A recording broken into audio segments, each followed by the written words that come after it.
Namaskar, Vanakkam. You're watching Study with Sudhir and my name is T.S. Sudhir. In this video, we are going to be discussing a very fascinating poem called The Sower, which essentially means a farmer, someone who works on the field, जो कि किसान अपने बीज को जिस तरह से spray करता है अपने खेत में ताकि उसके बाद उसकी फसल उगे। तो उसके बारे में ये कविता है, which is part of the Maharashtra State Board Class 11 English syllabus, and that's what we are going to explain in this particular video. So this is a poem that essentially talks about कि किस तरह की activity ये किसान अपने खेत में करता है। और ये किसान कैसा है? थोड़ा बुजुर्ग आदमी है। He is described as old, काफी गरीब है, which is why he wears ragged kind of clothes. लेकिन सभी लोग काम करके वापस घर को चले जाते हैं, लेकिन उसके बाद भी ये किसान अपने काम में लगा रहता है। सो इज ए वेरी मेहनती, काफी हार्ड वर्किंग किसान है। Okay, so that is what this poem is all about. ये पोएम पहले एक आपको एक आइडिया, विजुअल आइडिया देने के लिए आप इस तस्वीर को देखिए। This is what someone who is sowing the seeds does. He is kind of spraying it across the field. Paddy, अगर आपने जिस तरह से पैडी को ग्रो करते हैं वो अलग है, लेकिन इस केस में ही just kind of sprinkling the seeds. Okay, now who wrote this poem? This poem was written by Victor Hugo, who is a French poet. Okay, और इसका ट्रांसलेशन किया था तोरुलता दत्त, जो कि एक बंगाल पोएट है, बंगाली पोएट है, जिनकी मृत्यु very tragically happened at the very young age of 21। लेकिन उससे पहले ही उन्होंने लिटरेचर, साहित्य के की दुनिया में काफी बड़ा नाम कमा लिया था। Okay, so that is what is the background to this particular poem. अभी चलते हैं पोएम के अंदर और पूरी तरह से समझते हैं, word by word, line by line, और पूरी तरह से एनालिसिस करके दूंगा ताकि तुमको एग्जाम में कोई भी प्रश्न आए इस कविता से, आपको लिखने में बिल्कुल मुश्किल ना हो। Okay, so let's get now into the poem. Okay, now on your screen you can see the photographs of the two poets, और ये मैंने आपकी ही किताब से निकाला है। Victor Hugo, as I said, he was a French poet and one of the very foremost, काफी प्रसिद्ध नाम थे, और उन्होंने काफी सारे उपन्यास, नॉवेल्स भी लिखे हैं। और तोरुलता दत्त, जैसे मैंने कहा, बंगाली पोएट थी, who was born in 1856 and she died at the age of 21। लेकिन उससे पहले ही उन्होंने अपनी नॉवेल लिखी थी और काफी सारे पोएम्स की, कविताओं का ट्रांसलेशन भी किया था। Okay, now this particular poem, as I said, is about a farmer who is sowing seeds, and उसने काफी सारे ऐसे साल देखे हैं जबकि उनकी फसल पूरी तरह से ग्रो नहीं हो पाई और उनको नुकसान हुआ, राइट? तो उसके वजह से एक तरह का एक मायूसी का माहौल है, थोड़ा मायूसी का माहौल है, इसलिए ये किसान थोड़ी ज्यादा मेहनत करता है। सनसेट हो चुकी है, ओके, काफी सारे लोग, बाकी सारे लोग सब अपने घर जा चुके हैं, लेकिन ये अभी भी अपने काम पर लगा हुआ है। उसके बारे में ये पर्टिकुलर पोएम है, बिकॉज वो चाहता है कि एक अच्छी फसल हो ताकि उसको फायदा हो उस फसल को उगाने के बाद। Okay, so let's get started. Sitting in a porchway cool, sunlight I see dying fast, twilight hastens on to rule. मतलब क्या है? पोर्चवे का मतलब है वरांडा। ओके, जिस तरह के अपार्टमेंट्स में है उस तरह की बालकनी को बोलते हैं, उस तरह का वरांडा नहीं। अगर आपने कोई कोठिया वगैरह देखी हो, स्पेशली दिल्ली में, महाराष्ट्र, बॉम्बे में इतनी कोठिया कहाँ होती है, राइट? लेकिन कोठिया हो और ये एक तरह से British, European kind of style का आर्किटेक्चर हो, तब वहां पर एक फ्रंट पोर्शन में एक ओपन एरिया रहता है। ओपन एरिया मतलब जहां पर लोग बैठ सकते हैं, पेपर पढ़ सकते हैं, चाय पी सकते हैं, कॉफी पी सकते हैं, राइट? कोई गेस्ट आए उनसे भी मिल सकते हैं। ओके, थोड़ी ठंडी ठंडी हवा आती रहती है, सो उसको पोर्चवे बोलते हैं। Okay, so sitting in a porchway cool, और ये कवर्ड शेल्टर रहता है, मतलब कि उसके ऊपर छत भी रहती है, तो एक तरह से कूल भी रहता है। So sitting in a porchway cool, okay, उसकी बात कर रहा है। The poet says that he sees the sunlight dying. तो सनलाइट, जो कि इसका मतलब यह है कि शाम का समय हो गया है, और शाम के समय पर जो धूप है एक तरह से मर रही है। और ये काफी इंटरेस्टिंग पोएटिक डिवाइस का इस्तेमाल यहां पर किया गया है, because sunlight has been described as dying. Normally क्या होता है human beings, any living organism is described as dying. तो इस poetic device को personification कहते हैं, जबकि एक ह्यूमन एस्पेक्ट को आप एक इनएनिमेट ऑब्जेक्ट को देते हैं। सूरज को, जो सूरज के ढलने को we call it sunset, we don't say sun death, right? तो उसको एक तरह से डेथ के रूप में उसको पर्सोनिफाई किया गया है। सो ये एक पोएटिक डिवाइस है। सो sunlight I see dying fast, सो जल्दी से शाम हो रही है, दिन ढल गया है, और उसके बाद इस तरह का माहौल है, जबकि ये जो ऑब्जर्वर है, जब ये कवि एक तरह से वरांडा में बैठकर he is seeing what is happening around him. Okay, so his porchway is cool. Why is his porchway, why is the veranda cool? Because the sun is no longer harsh. धूप ऐसा नहीं है कि 12-1-2 बजे की धूप है। It is now around 6 o'clock, 6:30 type. So एक तरह से दिन ढल गया है, तो the sunlight is not very harsh. As a result of which the porchway, the veranda काफी ठंडा है, काफी एक तरह से cool kind of an atmosphere है। एंड ट्वाइलाइट किसको बोलते हैं? ट्वाइलाइट उस समय को बोलते हैं जबकि दिन ढल गया हो लेकिन पूरी तरह से रात भी नहीं हुई हो। तो 6 बजे 6:30 बजे का समय जो रहता है उसको ट्वाइलाइट कहते हैं। तो twilight in this case is reference to the sunset time and it is spread all over.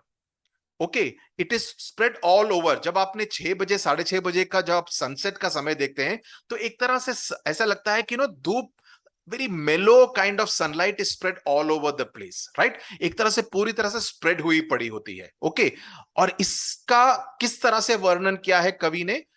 कवि ने क्या कहा है कि it hastens to rule, as if the sunlight is kind of ruling over the place, उस पूरे जगह पर राज कर रहा है। Okay, it is ruling over that entire place. Okay, hastens means to come quickly, जल्दी आने को हेसन बोलते हैं। I want you to hasten to your friends place, यानी कि मैं चाहता हूं कि तुम अपने दोस्त के घर जल्दी से जाओ। ओके, वर्किंग टाइम एक तरह से खत्म हो गया है। चौथे लाइन क्या है? वर्किंग आवर्स हैव वेल नाई पास्ट। वेल नाई का मतलब ऑलमोस्ट, लेकिन कंप्लीटली नहीं, ऑलमोस्ट, वेल नाई, जस्ट अबाउट एक तरह से खत्म हो गया। जो वर्किंग आवर्स होते हैं ना, 8 घंटे काम करेंगे आप खेत पर, सो 10 बजे से शुरू किया, 6 बज गए, 5:55 हुआ, राइट? तो एक तरह से खत्म हो गया है, राइट? तो working hours have almost got complete and shadows run across the land. 6 बजे किस तरह का आप नजारा देखते हैं? 6 बजे आप उस तरह का नजारा देखते हैं जब एक तरह से काफी सारी परछाई हो, शैडोज हो, लंबी लंबी परछाई होती है, because the sun is at an angle, right? So there will be the long shadows at that time. So shadows run across the lands. इसका मतलब क्या हुआ? रन क्यों? बिकॉज वो काफी सारे लोग वापस अपने घर जा रहे हैं। तो जब आप वापस घर जा रहे हैं तो उनकी परछाई लैंड के ऊपर, लैंड के मतलब खेतों के ऊपर, you can see them running, the shadows are running, but a sower lingers still. Okay, land से भी एक तरह से एग्रीकल्चर का सीन, जो खेत की बारे में बात हो रही है, उसका भी एक तरह से आपको अंदाजा मिल जाता है, right? So the poem has begin with the fading of day into night and this is the in between time now, the Twilight time, right? And the sour is still at work, he has not stopped working on the field. Lingers मतलब अभी भी he is hanging around, अभी भी वहीं पे अपना, he is not left the place कि मेरा काम खत्म हो गया, टाटा बाय बाय, ऐसा नहीं है। वो अभी भी काम पर लगा हुआ है, अभी भी खेतों में ही is kind of moving around, he is lingering around that place बोलते हैं। Okay, I saw the thief lingering around my place, यानी कि वो चोर मेरे घर के आसपास लिंगर कर रहा था। इसका मतलब क्या हुआ? वो प्लॉट कर रहा था, मैं देखता हूं ये लोग कितने बजे सोते हैं, कितने बजे बाहर जाते हैं। Okay, so he is lingering around that place. So lingering एक तरह से स्लो मूवमेंट को बोलते हैं। Okay, and he still there, he is planting seeds in his field, old in rags he patient stands. और ये बहुत ही इंपॉर्टेंट लाइन है, बिकॉज इन 3 शब्दों में एक तरह से सॉवर का डिस्क्रिप्शन दिया है। क्या कहा है? कि वह बूढ़ा है, he is old, okay, उम्र हो गई है, so he's not a young man that we are talking about. In rags का मतलब उसके कपड़े फटे पुराने हैं। okay, इसका मतलब क्या हुआ? कि वह गरीब किसान है, बूढ़ा किसान है, गरीब किसान है। he patient stands. Patient stands मतलब ही काफी पेशेंटली, काफी धैर्य के साथ वहां पर खड़ा है और अपना काम कर रहा है। वो बूढ़ा है, वे गरीब है, और काफी धैर्य के साथ, धैर्य बोलते हैं, मेरे को धैर्य, ये बम्बैया लैंग्वेज में धैर्य जैसे शब्द कोई यूज नहीं करता होगा, ओके, कोई वर्ड यूज नहीं करता होगा। धैर्य मतलब काफी इत्मीनान से अपना काम कर रहा है, ओके। और इसके बाद अगली लाइन देखिए, looking on I feel a thrill. अब यहां पर पोएट बात कर रहा है।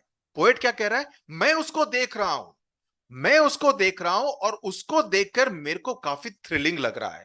थ्रिलिंग क्यों लग रहा है? अरे भाई, सलमान खान की पिक्चर देखने की थ्रिल की बात नहीं हो रही है। थ्रिलिंग उसको इसलिए हो रहा है कि सभी लोग चले गए हैं, धूप आई मीन सूरज ढल गया है, लेकिन ये बूढ़ा आदमी, ये गरीब किसान अभी भी लगा हुआ है काम करने में।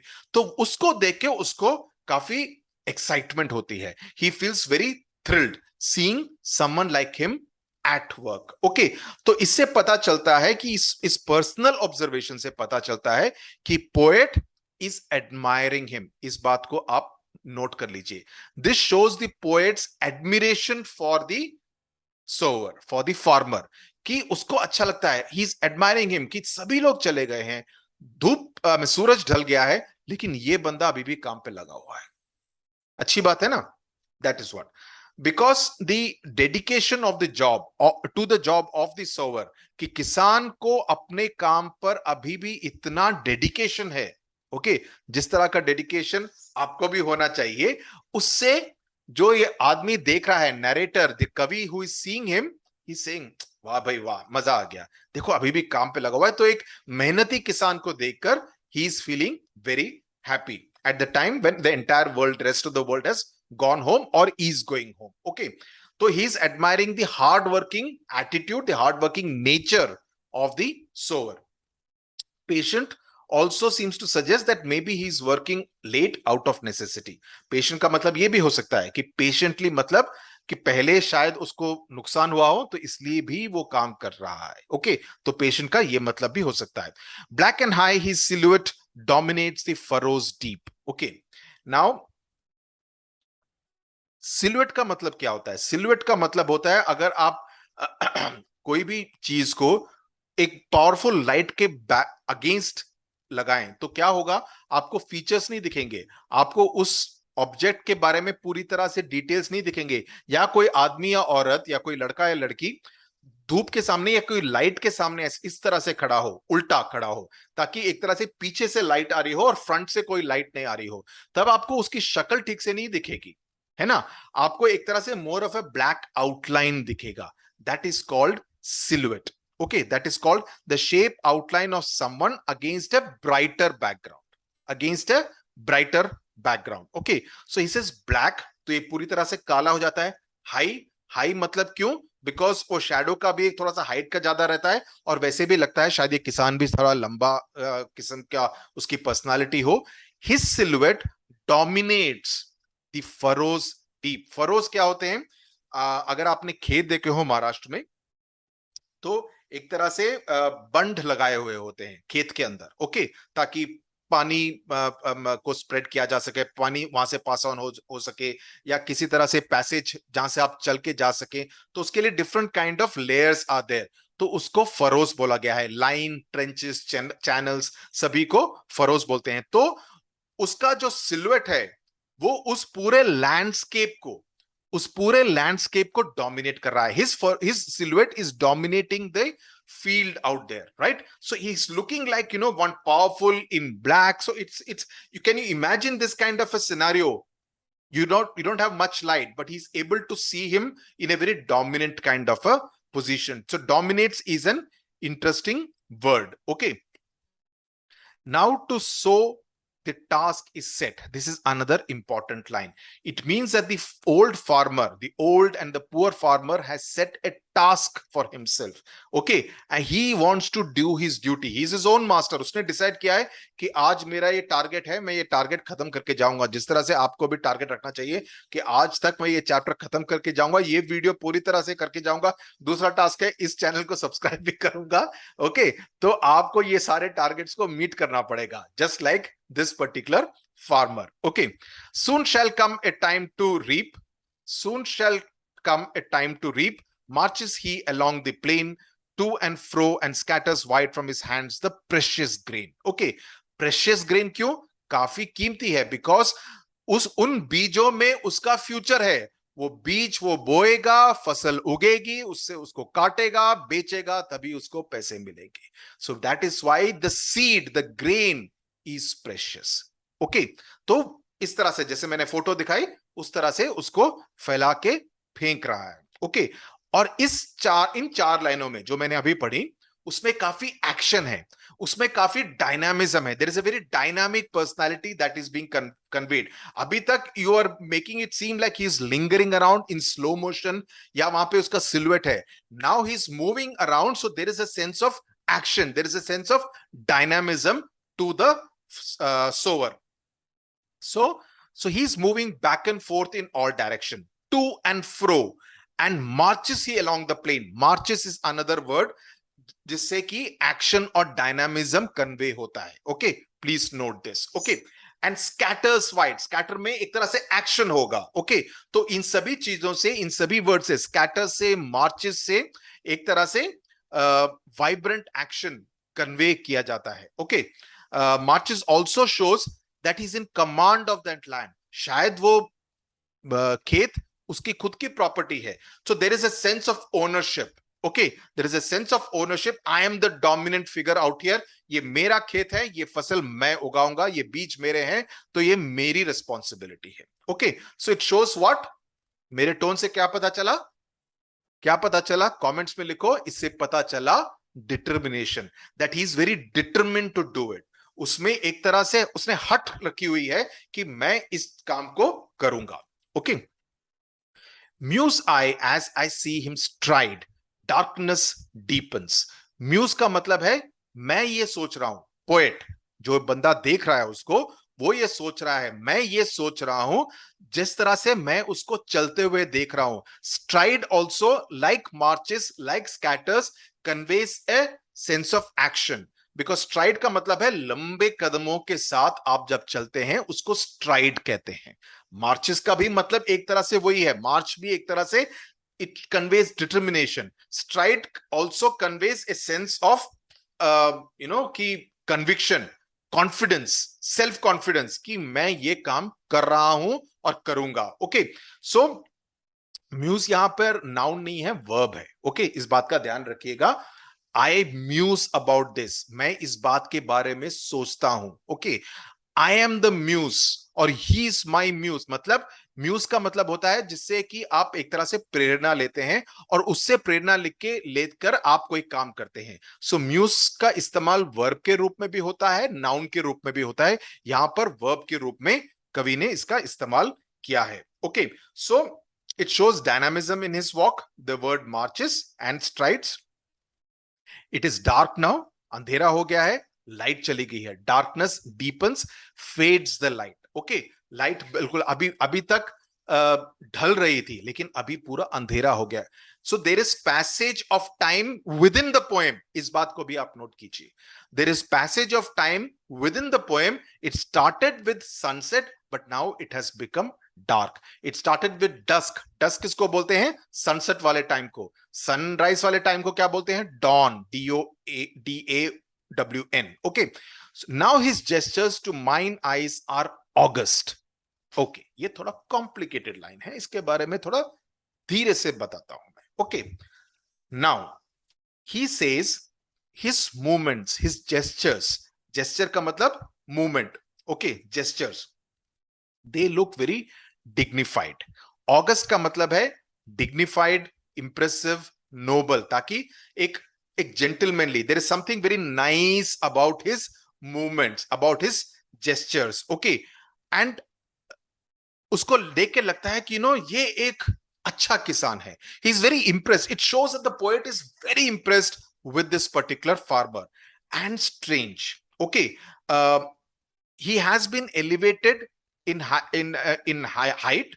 His height seems to touch the starry skies. तो जो सिल्हुएट होता है, जो शैडो होता है, वो हमेशा लंबा होता है. तो ऐसा लगता है कि वो ऑलमोस्ट स्काई को टच कर रहा है, आसमान को टच कर रहा है. Okay, so he has been elevated in height, not literally but metaphorically. Okay, and he seems to be as tall as the sky. ऐसा नहीं है कि उसका उसका जो परछाई है वो स्काई को टच कर रही है, लेकिन दिस इज एन एग्जैजरेशन. इस पोएटिक डिवाइस को बोलते हैं हाइपर बोले. HYPERBOLE.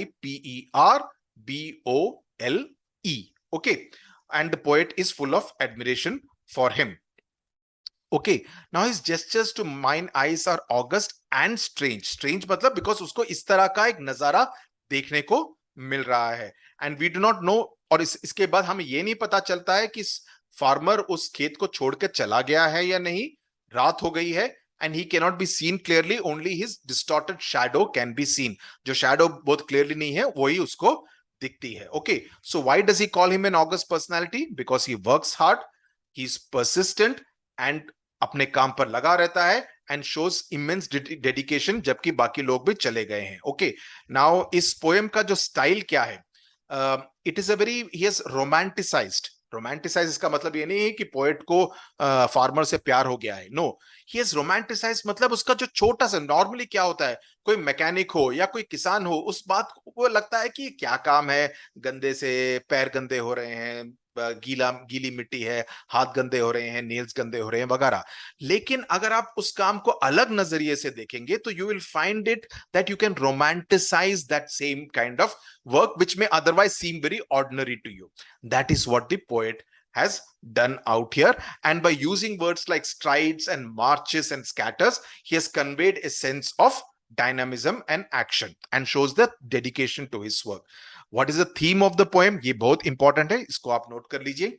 Hard work, consistency and hope. उसको एक तरह से उम्मीद है. The poet explains how a poor sower is different from other people. When it begins to get dark, everyone goes away except the poor old sower who continues to work on his field. He has seeds in his hands and is armed with the hope of reaping the fruits of his hard work when the seeds bear fruit. जब वो बीज एक तरह से फसल उगेगी तब उसको फायदा होगा, उसको बेच पाएगा, उससे पैसे कमा पाएगा. तो उस उम्मीद की वजह से आज वो मेहनत कर रहा है. आपको मार्क्स चाहिए तो आज आप मेहनत करेंगे, तभी आप एग्जाम अच्छा लिख पाएंगे, आपको अच्छे मार्क्स मिलेंगे, आपको अच्छे कॉलेज में आगे दाखिला मिलेगा, है ना. Same logic, same logic. So the message is of working hard. So it applies equally to you. It applies equally to all of us, right? So it stresses on the importance of working hard. मेहनत करनी चाहिए. And कभी भी you should never lose hope. उम्मीद नहीं छोड़नी चाहिए. Okay, अगर आपको सक्सेस चाहिए, अगर आपको सफलता पानी है, तो आपको आज मेहनत करनी पड़ेगी और कभी भी मायूस नहीं होना कि अरे यार मुझसे नहीं होगा. अगर मुझसे नहीं होगा होता रहता तो आधे काम इस दुनिया में होते ही नहीं, है ना. Right. So it also focuses on man's appreciation of nature.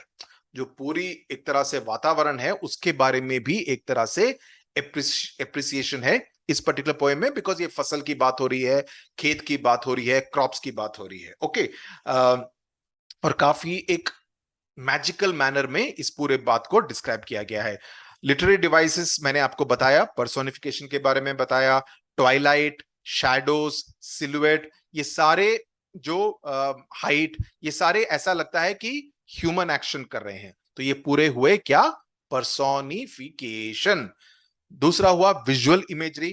Poet is describing the environment of his porchway, जो वरांडा की मैंने बात कही, उसका जो एक्शन ऑफ द सोवर जो है, and he is painting a very vivid picture. ऐसा लगता है कि आप देख रहे हैं, कवि के साथ साथ ऐसा लग रहा है आप भी उस किसान को, बूढ़े किसान को देख रहे हैं. एलिट्रेशन का मतलब ये तो आपको जानते ही होंगे, स्टारी स्काइज. जब एक ही कॉन्सोनेंट को इमीडिएटली रिपीट किया जाए, स्टारी स्काइज में कौन सा कॉन्सोनेंट रिपीट हो रहा है? कमेंट्स में लिखो एस कॉन्सोनेंट. स.